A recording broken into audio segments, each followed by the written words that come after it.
In this video, I want to discuss the update of not only my Paycheck Protection Program loan that I have applied for, but I also want to discuss everything in regards of the proposals that they have been talking about, everything that's being discussed in regards of everything with this pandemic that's going on. So if you're interested, make sure to stick around. What's up, everyone? I hope you're all doing well. If you're new here, my name is Serge. Welcome to the channel. To all my recurring viewers, thank you so much for all the love and support that you guys have shown this channel.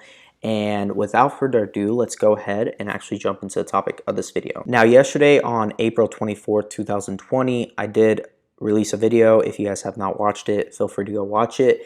But I discussed exactly where I was and with my Paycheck Protection Program, and then also everything regarding the $484 billion stimulus that was just signed into order. And ironically, later that day, I received a call from Chase regarding my loan, and they just wanted to verify everything, and then they went ahead and sent it through.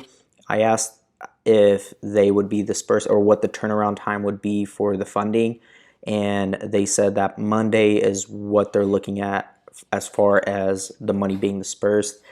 For everyone who didn't, or any small businesses who did not receive the funds the first round, will most likely be able to see it either next week or the following week, depending on how far down the line you are with your loan. If you applied the first round and you're already been approved, you'll most likely be receiving these funds.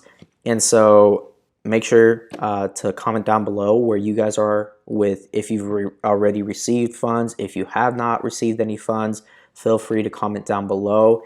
And I do want to go ahead and actually discuss the proposals that have yet, this is all still being talked about.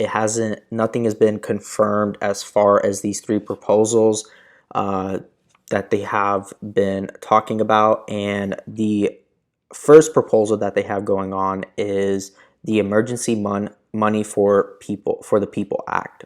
This would provide literally $2,000 per month for up to a year for each person that is 16 years and older. That is something that I could see costing our country a lot of money. It's definitely over another $2 trillion in total, if I'm not mistaken, for us to be able to actually fund that for everybody. There are going to be a lot of stipulations and a lot of different things that they need to figure out as far as why a 16-year-old would need $2,000, and then why someone who is actually currently still working, probably making $130,000 a year, would be receiving another $2,000 on top of what they're making. So I think there are a lot of things that they still need to eventually figure out with the first proposal, which is the Emergency Money for the People Act.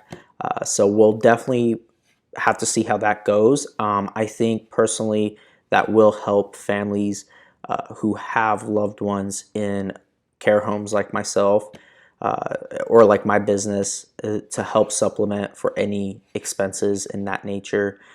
And then also the second proposal is the rent and mortgage cancellation proposal, which would essentially have people who are renting their primary residency would get up to about a year of rent paid for, and then also anybody who has a mortgage on their primary residency would have a year technically free and would not have to pay any mortgage. But there's still some confusion there on as far as would that year go on to, would that be tack another year at the end of their term? How would that all work out? And so there's different things that they still need to figure out as far as that goes with the rent and mortgage cancellation proposal.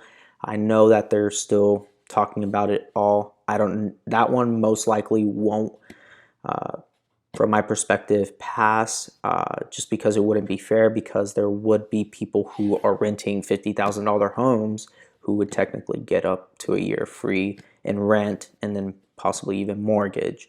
So I think people that truly need it.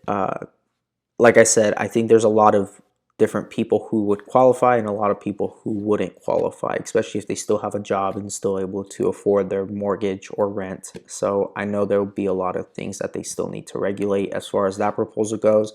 The third proposal would be getting America back to work. Essentially, this would provide a payroll tax rebate that covers 80% of payroll expenses, enabling businesses to more easily hire and retain employees. This one I feel as if it'll probably be uh, would be a lot easier to implement than the first two proposals. So this one I feel is going to be the better option as far as passing this a lot sooner than the first two proposals.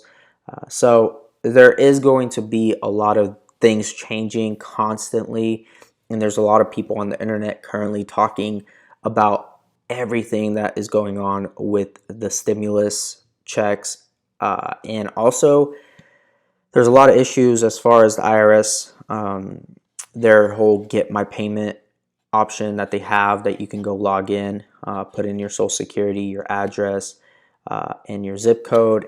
There's a lot of people having issues with that as well. So there is a lot going on that a lot of this is happening at such a rapid pace that it's hard to really keep up with all of it. And so I'm just trying to stay as informed as you guys and letting you guys know where I'm at with all of this. And hopefully you guys are all staying safe out there.